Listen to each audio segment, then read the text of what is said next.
Hello, my name is Ilana Ackerman and I'm from Monash University in Melbourne. Thank you to the Care and Knowledge Exchange for inviting me to be part of the Spotlight series. I'm very pleased to be speaking to you about carer perspectives on short-stay joint replacement programs and the implications for carers of our recent research. A little bit of information about me to start. I'm a musculoskeletal epidemiologist and a health services researcher with a background in clinical physiotherapy. My research program is in the area of arthritis and joint replacement surgery, and it focuses on understanding the impacts of osteoarthritis, trends in the use of joint replacement surgery, evaluating the outcomes of joint replacement, and also looking at models of care for joint replacement surgery. Some brief background to this research. Joint replacement surgery is a successful operation for many patients in reducing pain and improving function and quality of life. There are more than 120,000 of these surgeries each year in Australia, and we know that with our ageing population, growing demand for joint replacement is going to be a major issue for our health system in the years ahead. In Australia, patients tend to stay in hospital for longer than they do in many other countries. Short-stay programs use rapid recovery or fast-track protocols to help patients feel more comfortable after surgery and be up and out of bed and walking early. These short-stay programs are used in many countries. Sometimes patients can be discharged home on the day of surgery, or they might stay in hospital for up to 3 days afterwards. But we don't have a good understanding of current practices in short-stay joint replacement in Australia or the challenges that might need to be addressed. As part of our broader research program, we designed a national stakeholder survey to understand the main knowledge gaps. This research was funded by an innovation research grant from the HCF Research Foundation.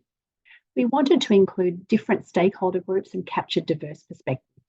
The survey was advertised very broadly through peak professional bodies, clinician special interest groups, consumer and carer organisations, private insurer member communications, and other broad networks.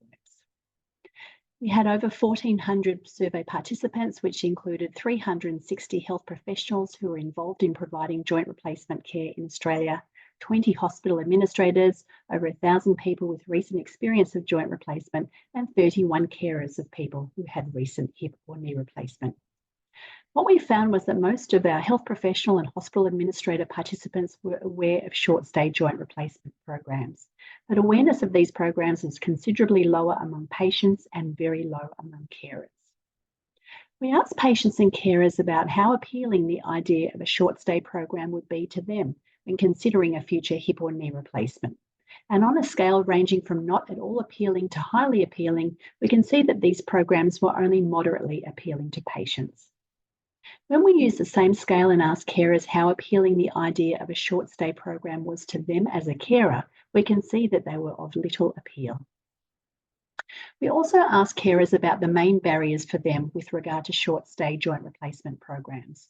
As we can see from this graph, carers were most commonly concerned about the patient's mobility and pain at home. They were also concerned about the patient falling at home.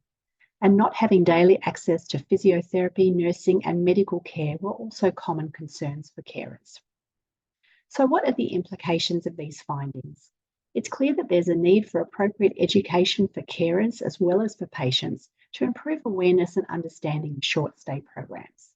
This should include information about what to expect before and after the surgery and the planned timeline for discharge home from hospital, as well as any potential benefits of short-stay joint replacement as relevant to the person's own circumstances.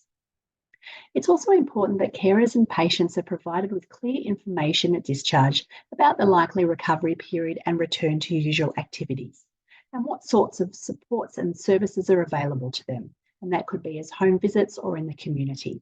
It's also important for carers to know what to look out for in case any potential complications develop, and how to contact the hospital or the healthcare providers if there are any issues or they have any concerns once home from hospital. Finally, developing clear and informative resources to support carers and patients will also be important. Thank you again to the Care and Knowledge Exchange. If you're interested in more information about this survey, the published paper can be found via the Care and Knowledge Exchange Research Library, or please feel free to email me.